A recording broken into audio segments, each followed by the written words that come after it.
বিসমিল্লাহির রহমানির রহিম। আসসালামু আলাইকুম। নদীর শিলং মাছ নিয়েছি রান্না করার জন্য। বাই দ্য ওয়ে, আমি মাহমুদা খানম, সবাইকে স্বাগতম। চুলায় একটি রান্নার জন্য প্যান দিয়ে দিচ্ছি তেল।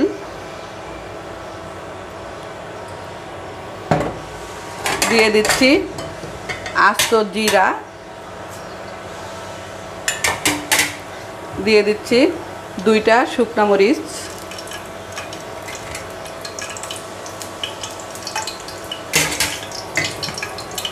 দিয়ে দিচ্ছি একটা পেঁয়াজ কেটে,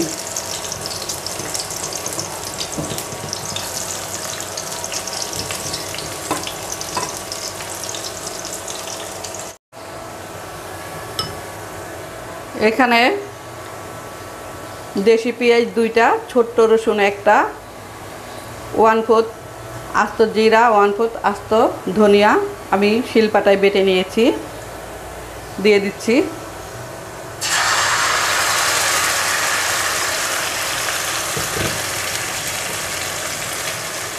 এখানে আছে আধা চামচ হলুদের গুঁড়া, আধা চামচ মরিচের গুঁড়া, আর আছে স্বাদ মতো লবণ।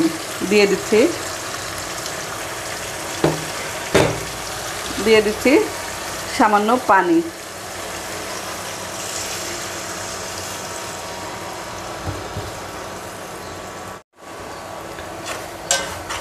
মশলাটা অলমোস্ট কষানো হয়ে গিয়েছে।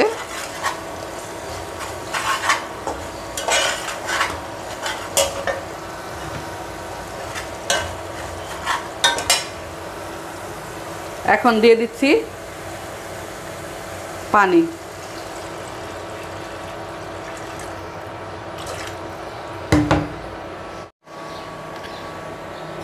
ফিল্টার করা পানি দিয়েছি, তারপর আবার 5 মিনিট ফুটিয়ে নিলাম।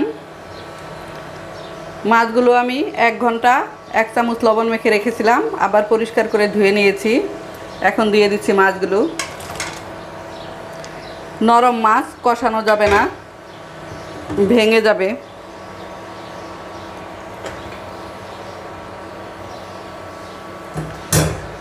দিয়ে দিচ্ছি একটা লেবু পাতা।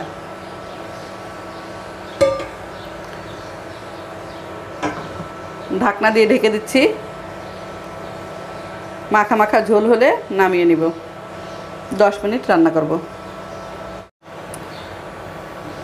ঢাকনা দিয়ে ঢেকে 5 মিনিট রান্না করলাম।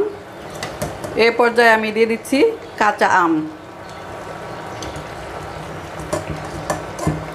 4 পিস কাঁচা আম দিয়ে দিলাম।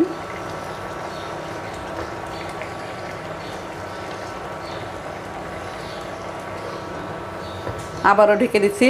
আমটা সিদ্ধ হওয়া পর্যন্ত রান্নাটা করব।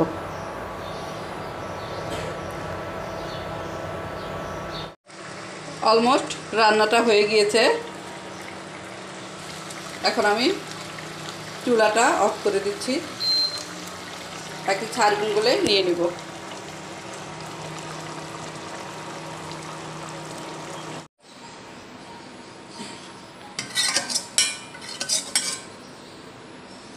হয়ে গেল নদীর শিলং মাছ রান্না। সবাই ভালো থাকবেন, সুস্থ থাকবেন। ফিরে আসবো নতুন কোনো রেসিপি নিয়ে। আল্লাহ হাফেজ। আসসালামু আলাইকুম।